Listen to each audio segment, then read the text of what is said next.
I was pretty successful in my occupation. I moved on and had a big ranch and I guess I was doing, living the life of, of freedom and a great life.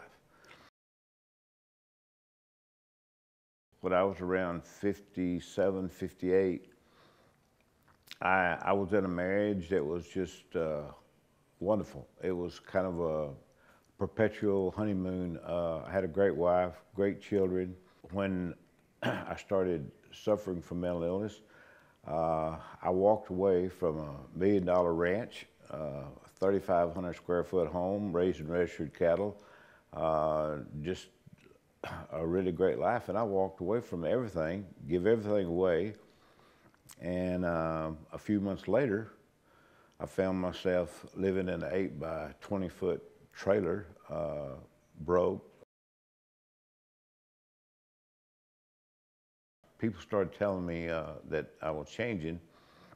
I was in denial and thought, well, they're changing. It's not me. Denial is probably the biggest problem you have in, in first noticing mental illness.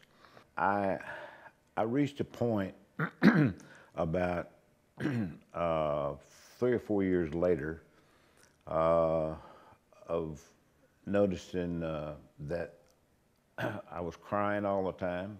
I was sleeping all the time. My hygiene from always dressing well, my hygiene started going downhill.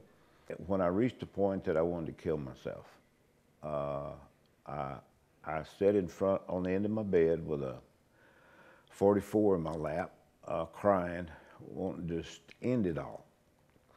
And I called a friend, and he took me to a doctor, and then from there I was institutionalized.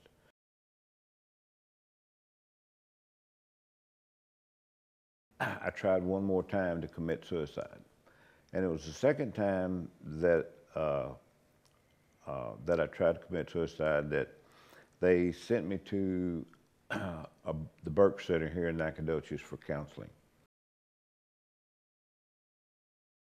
I mean, I hit rock bottom. I went from way up at the top to way down at the bottom. The Burke Center called me one day and said they had gotten with the Hog Foundation and was going to start a peer training and wanted to know if I was interested in doing that. Well, it really kind of shocked me at first. My background is in engineering, architecture, so what do I know about mental illness and being a peer? I agreed to start being a peer. And, and I found out that I was touching a few people, and that made me feel extremely hopeful inside. So I went on to become a peer specialist and took training in Austin, Texas at the Hog Foundation. And after that, I continued to work with individuals and groups, and I've had a couple of success stories. I was working with a lady that was a prisoner of her own home. She couldn't get out of the house to go anywhere, and I was working with her once a week. And about 4 months later, she come in for one of our meetings. And when she come in, I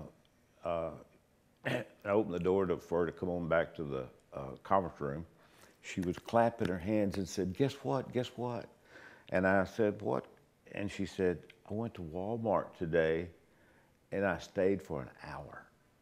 And that was the first time she'd able to get out like that. And I just started to cry because it touched me so much more than when I was engineered, designing buildings.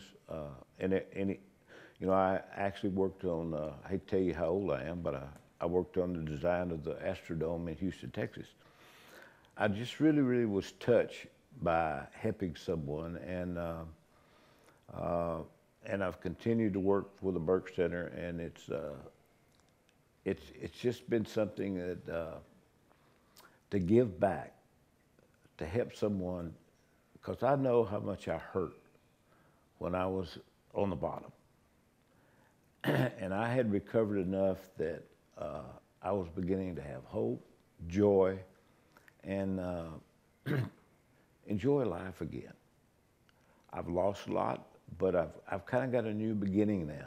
And I just thoroughly enjoy giving back and helping people to not be in the position I was. It's just a wonderful feeling knowing that we can come back.